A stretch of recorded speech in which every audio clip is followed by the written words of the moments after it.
Meet Dina Karpova, Russian champion skier, aerospace engineer, and international property broker. Dina has a lucrative new business, selling England to super-rich Russians. She's fast-tracking their children into England's high society and getting them into our most prestigious schools.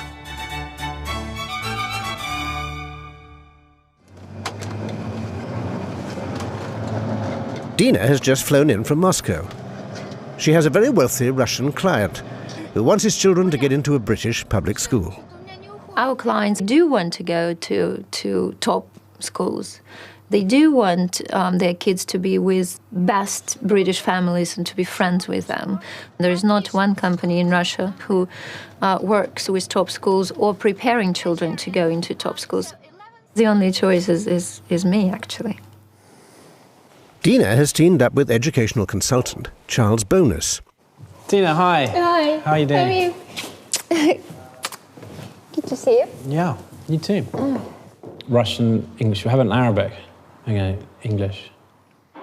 Dina is thinking of sending her clients' children on a bespoke residential course to introduce them to the English aristocracy and teach them how to blend in. By giving your child the opportunity of participating in an English Mentors program, you will have made a real investment into their future. They will be tested, undoubtedly, but they will be rewarded for their efforts. What exactly are they going to do if they go? They're going to stay with the family for a weekend. We've got a number of tutors who are specialists in preparing children from overseas for common entrance. Then in the afternoons, we'll do some really fun activities with them. Like? They might do a bit of shooting, polo, golf, tennis, or something like that.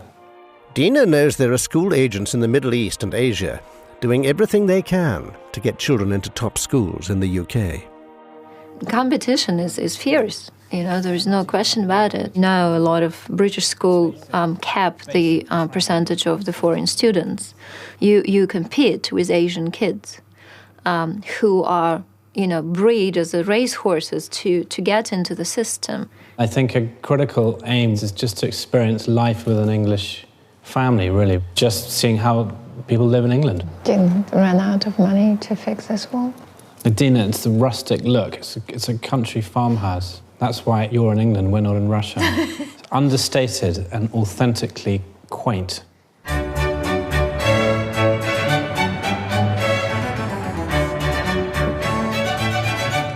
Dina's son Ivan is at one of the top public schools in England, Westminster. Today he's rowing for his school. Getting Ivan into Westminster wasn't easy, and that's when Dina saw a gap in the market. By word of mouth, it spread around immediately that Ivan got to Westminster from Moscow without being in an English school. And that's how it all started.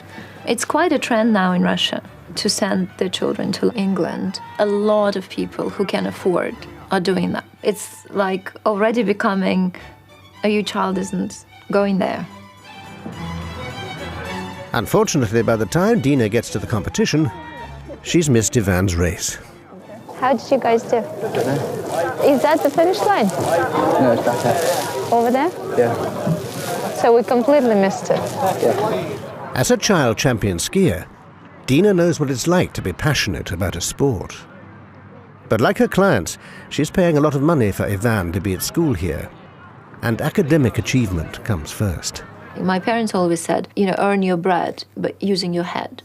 I always let Ivan to experience any sport. He was skiing, now he's into rowing. Well, fantastic. It's a big sport in Westminster. Yes, but think about it. Is that time invested in, all these practices, 2 hours on a cold river, is it really worth it? Are you done? Shall we go? I'm freezing.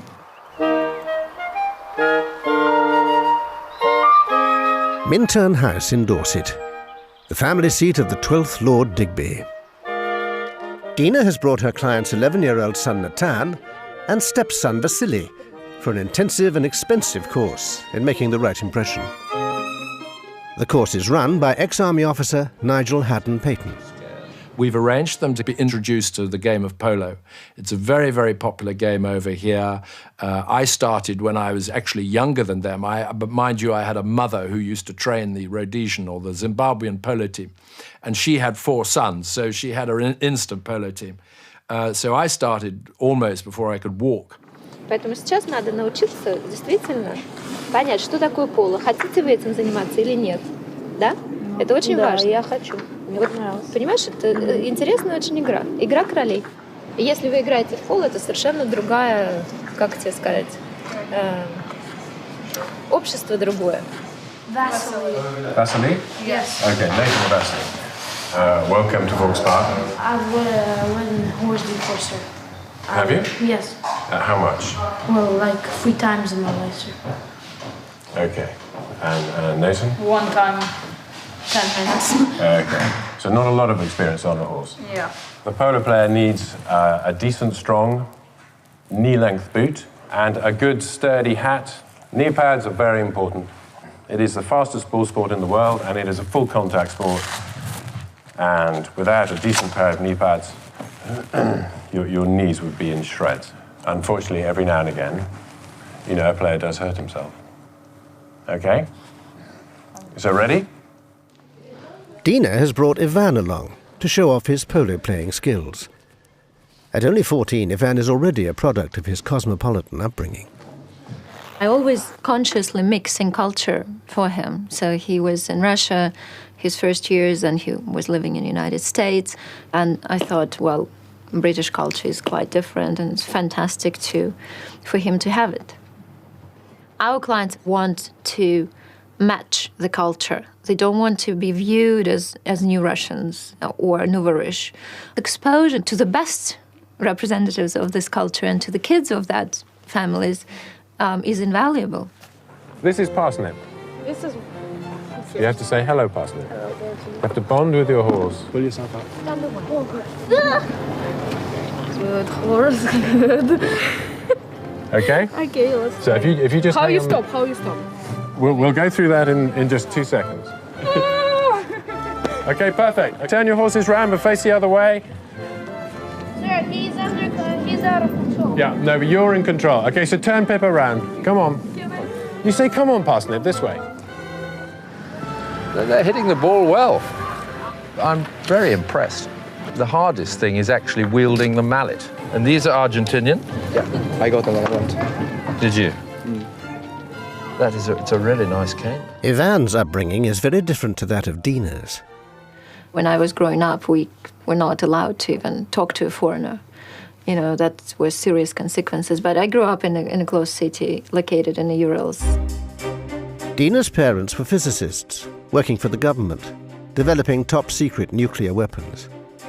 The facilities were hidden in the forests, and the whole town is a separate country. You know, you have as a border, and the border is watched 24/7. Despite the lack of freedom, life was good for Dina and her family. Unlike most Russians, they were well paid and had a high standard of living. Dina eventually graduated as an aerospace engineer. But the breakdown of the communist regime in the early 90s brought an end to Dina's relatively privileged life. The nightmare started when the perestroika started and the financing was cut off. The nuclear physicist has to go and plant potatoes because they had to eat something. All of our salaries stopped. I was going on a subway, you know, I had a 1-year-old child and thinking, oh my gosh, you know, what are we going to do? We sold everything. We're working for nothing. The government owes us a year's salary, you know, giving a little cards that we can go buy bread. I opened Moscow Times at Classifieds, saw the advertising for office manager. But in 3 months, I transferred to another company, became, you know, one of the top brokers and real estate brokers in Moscow. Within a few years, Dina had moved to New York and become a wealthy, successful businesswoman. That's how all the success stories in Russia are. You stumbled on something and you were not afraid and, you know, you talked your way and that's how all the fortunes were built, proper fortunes. I am handing you a gun. Is that all right? Is that safe? No. Why? Because... Dina's role as agent to the Russian super-rich comes at a price. You know, we're rather expensive. It's funny when families start saying, well, why are you charging more than any other companies? Immediately I tell my staff, in Russia, those are not our clients. If they start asking about our fee, they don't realize what we do. Because the biggest asset that we do is basically preparing children. Gently. Treat it like your girlfriend. Right across. That's the fellow. Okay. Now they know how to handle a horse and a gun. Natan and Vasily should have no problem joining the English country set.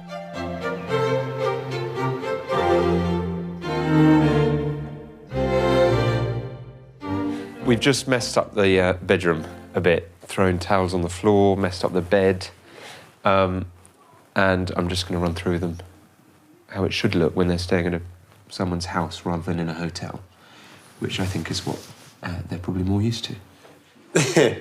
Right, boys. We've messed up your bedroom a bit. Bed.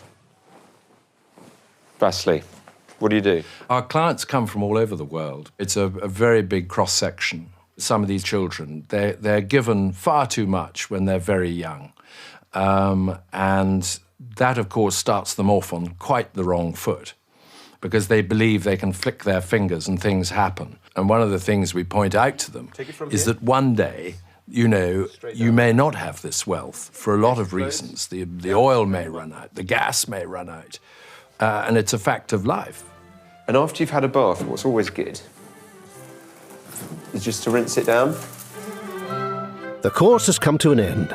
The boys have also had intensive academic tutoring. Dina Karpova is fast-tracking Russian children into England's top public schools. Her own son, Ivan, is a boarder at Westminster. Before she flies home to Moscow, she needs to plan when they'll next spend some precious time together. Thank you. So, any results from the rowing? Yeah, we came up second. Well, it could have been better, but... With other pedals? Oars. Poles? Oars. What is that? Wiosło. Uh-huh. I didn't know the word in English. Don't laugh at me. Okay. I don't know all the words. You should. I should, but, you know, I didn't have a chance to go to Westminster. Oui, madame. Oui. The truffle risotto. Thank you. Okay. Enjoy your meal.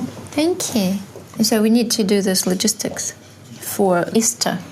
We've been invited to go skiing to Switzerland, or we can go to the United States. I think if you went skiing and you don't have any rowing commitments, if you email me... I have, I told you, it's from the... Yes, darling, you need to 13th email till me. the 19th. Darling, you told me in the passing, you need to email me and tell me how we're spending your birthday. I would very much like you to fly for 3 days to Russia for your birthday. I'm not going. Oh, please don't argue with me.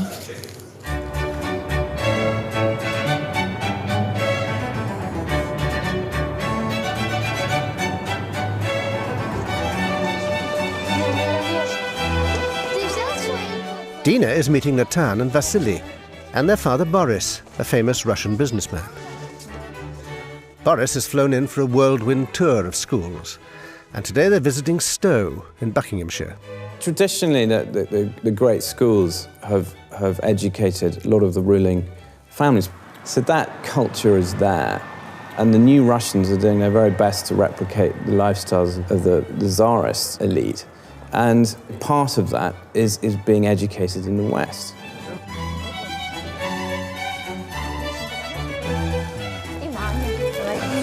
Hello. Hi, welcome to Stowe. I'm David Fletcher. These families have gone through a great deal of change from an authoritarian state to unbridled capitalism, and in some areas, decadence.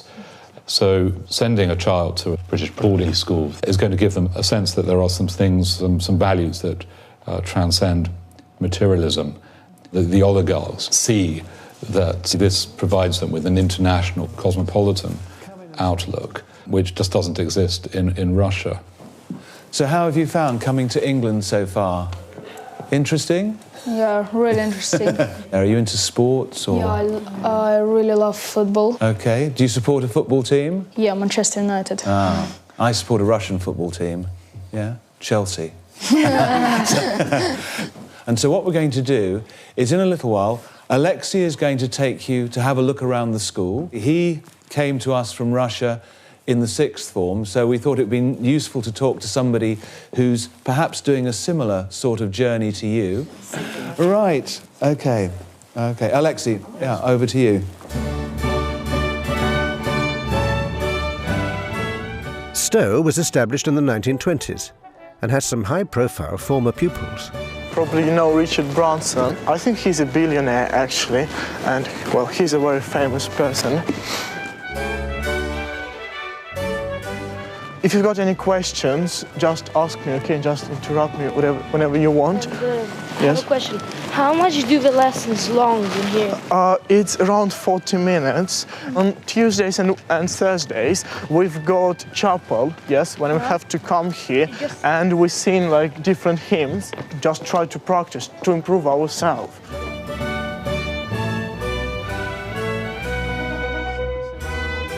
For all the preparation the boys have had, home is still over 1,000 miles away.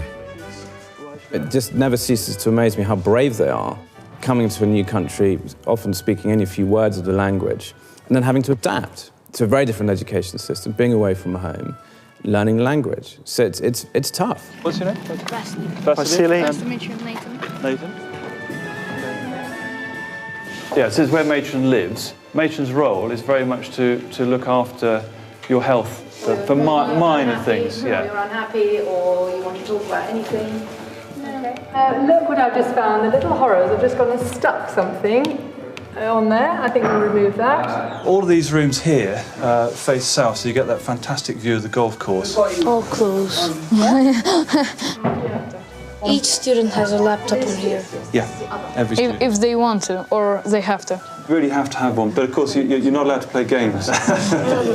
This isn't going to be a five-star Ritz hotel, but at the same time, they want that. They don't really want their children to go from, a yacht to a villa, from a villa to a private school, which is, another luxurious environment. They really want to, have their children growing up with a relative sense of normality, as normal as a boarding school can ever be.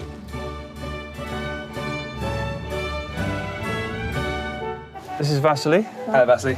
This is Ed Abel-Smith, who's the senior boy in the house. He's also in charge of the beagles, so he goes hunting with the beagles every Wednesday. Yeah, Hunting jacket? Yeah, that's the hunting goat. Wow.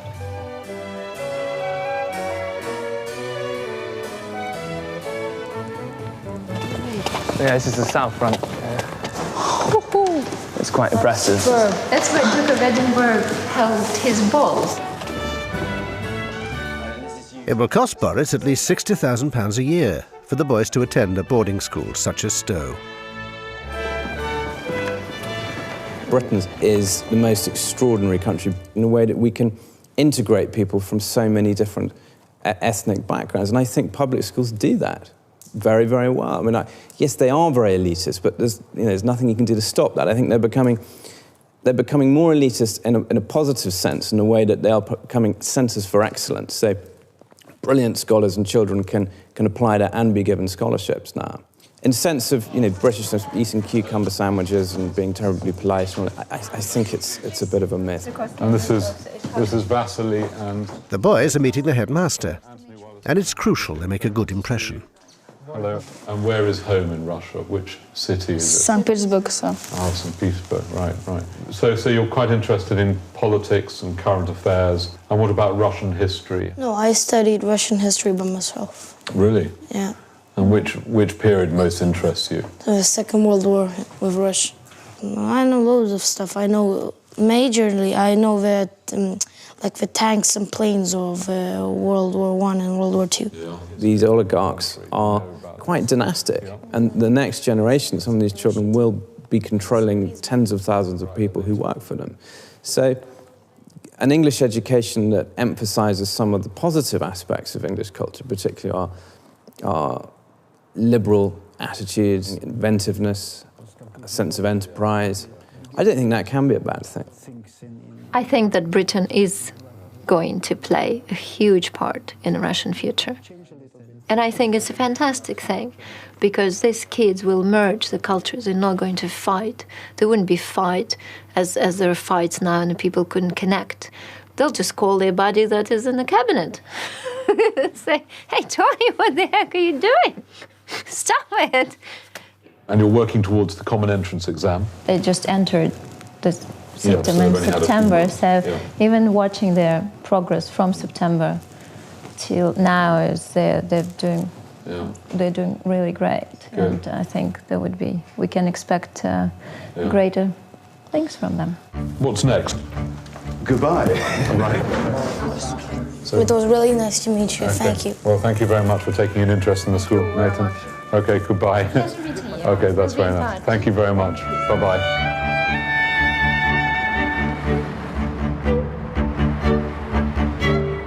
Back in London, Charles is meeting Dina to discuss the boys' progress.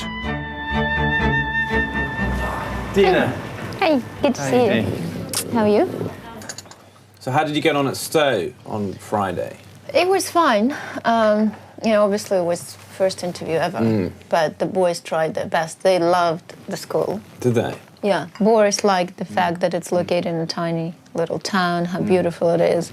But as you know, for every Russian, if it's far from Heathrow and far from London, it's just no. For parents who are flying for a day and a half to see their children, that's a reality. That's why, Harrow and Westminster are top of everyone's list. Since their trip to Stowe, the boys have visited various schools around the country. Natan and Vasily have been offered a conditional place in Charterhouse, which is a fantastic result, keeping in mind that they've just been in the country for such a short time. So all they need to do is to work towards the exams in January, and if they pass the exam, ta-da!